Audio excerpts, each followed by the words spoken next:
قفتن هو حاسكس إنه إنا مستواي بس ماشي أكوك يا ولدي أنا قعنتي ذا الناق مدش سنتك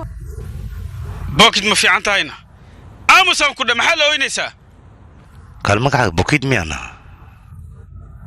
بركي xaaskaaga kawka siina meedkiina meesha inta dhigo oo idin jarjara kadibna hilbiin ayuu qaybinaa aniga marka waxaan ku dheelahay annagana soo raac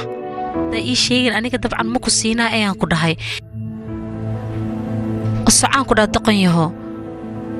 kaya dharka lagu gudaay u galiya ku dhanoo ku soo baxaa lagu fiiriyo dambe maamuloodu waa Ibrahim warkayga si fiican ma fahamti ma ku gal warkayga walaal aniga meel aan aaday ma jirto sanad nacala la calool weyn tahay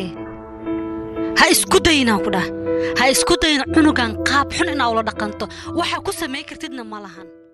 السلام عليكم ورحمة الله وبركاته هذا ربطنا دعوة مسلكني يكوكلا كحيز جلنيو نجلس حرير لبضع نمبر إشارة كعام خدا واتساب كذا لبضع نمبر متكاربت سيف جريسو كدبن نجلس حرير واتساب كا وحالات السلام عليكم أبليكيشن واسودك سده لبضع نمبر عادي أو صوبين كليا سيف جريسو واتساب نجا صوع كدب حدا السلام عليكم سيدا كداوان كرا مصلا وحوبها أنا مصل halkaas lagu sheegaa kaliya kala soo xiriir labada number ay shaashada kaaga muuqdo mid ka rabto save gareyso kadibna naga soo wac WhatsApp ka halkaas lagu sheegay qaabka musal ku daawaneed isaad musal